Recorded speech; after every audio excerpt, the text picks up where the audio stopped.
मनुष्य के विचार उसकी प्राप्तियों के अनुसार होते हैं। जब तुम कुछ नहीं कर सकते हो तो भगवान के हाथ में सब कुछ छोड़ दो। जो आपके लिए अच्छा है वही भगवान के लिए भी अच्छा है।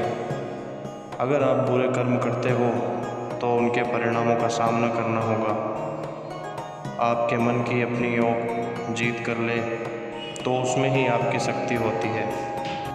जो समय आया है वह आएगा ही। भगवान को याद करके कर्म करो और फल की चिंता मत करो। मन को केवल एक स्थिति में जाना जा सकता है, वो है शांति की स्थिति। मैं हर व्यक्ति के दिल के अंदर हूँ और हर व्यक्ति मेरे दिल में है। भगवान श्री कृष्ण ने भगवद गीता में हमें यह सिखाया है कि हमारा मार्ग सफलता और संघर्ष से भरपूर होता है। कर्म करो, फल की चिंता मत करो। हमें अपने कर्मों में पूरा भरोसा रखना चाहिए और परिणामों की चिंता नहीं करनी चाहिए। सही कर्मों को करने में लगे रहना हमारी सफलता की कुंजी है। जीवन में संघर्ष स्वाभाविक है और हमें उसका सामना करना होगा। सफल और असफल लोगों के बीच एकमात्र महत्वपूर्ण अंतर यह है कि पहले वाले वे दृढ़ निश्चय और मजबूत नेतृत्व वाले लोग होते हैं जो अपने निर्धारित लक्ष्यों को प्राप्त करने के लिए अपना सर्वश्रेष्ठ प्रयास करते हैं, जबकि बाद वाले उनके उद्देश्यों को प्राप्त करने के लिए दृढ़ता की कमी रखते हैं।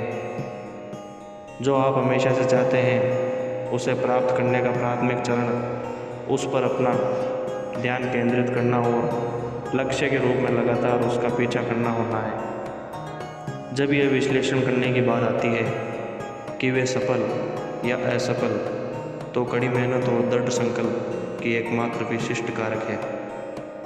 सर्वश्रेष्ठ शैक्षिक कारणों को उतार कर नए कपड़े धारण कर लेता है। परिवर्तन इस संसार का नियम है। कल जो किसी और का था आज वो तुम्हारा है, वह कल वो किसी और का होगा। अत्यधिक क्रोध से भ्रम पैदा होता है, भ्रम से बुद्धि नष्ट होती है और जब बुद्धि नष्ट होती है तब तर्क ही नष्ट हो जाता है। जब तर्क नष्ट होता है तब व्यक्ति का पूरी तरह पतन हो जाता है। अप्राकृतिक कर्म बहुत ज़्यादा तनाव पैदा करता है। उससे मत डरो जो कि वास्तविक नहीं है और ना कभी था और ना कभी होगा। जो वास्तविक है वो हमेशा था और उसे कभी नष्ट ही नहीं किया जा सकता। तुम उसके लिए शोक करते हो जो शोक करने के योग्य नहीं होते और फिर भी जान के बातें करते हो। बुद्धिमान व्यक्ति ना तो जीवित और ना ही कभी मृत व्यक्ति के लिए शोक करते हैं। इंसान हमारे विचारों से बनता है, जैसा वह सोचता है वैसा ही बनता है। मन की गतिविधियाँ, होश, श्वास और भावनाओं के माध्यम से भगवान की शक्ति सदा तुम्हारे साथ है और लगातार बस एक साधन की तरह प्रयोग करें, सभी कार्य कर रही है। जो भी मनुष्य अपने जीवन के आध्यात्मिक मान को या ज्ञान के चरणों के लिए दृढ़ संकल्पों में स्थित है, वह सामान्य रूप से कठोर संकटों को भी आसानी से सहन कर सकते हैं और निश्चित तौर पर ऐसे व्यक्ति खुशियों और मुक्ति पाने के पात्र होते हैं। भगवान या परमात्मा की शांति सिर्फ उनके साथ ही होती है जिसके मन और आत्मा दोनों में एकता हो, जो इच्छा और क्रोध से पूर्ण रूप से मुक्त हो एवं जो अपने अंदर की आत्मा को सही मायने में जानता हो। इस धरती पर राय और बुद्धि देने वालों की कमी नहीं है।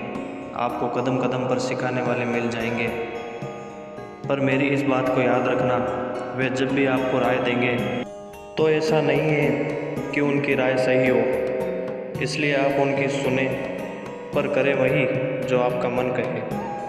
वरना बाद में आपको इसी बात का पछतावा होगा कि काश मैंने अपने मन की सुनी होती। तो ऐसा नहीं होता। मैं यह नहीं कहता कि आप किसी की ना सुने, आप उन्हीं लोगों को ध्यान से सुने जो उस क्षेत्र में सफल हैं, जिस क्षेत्र में आप सफल होना चाहते हैं।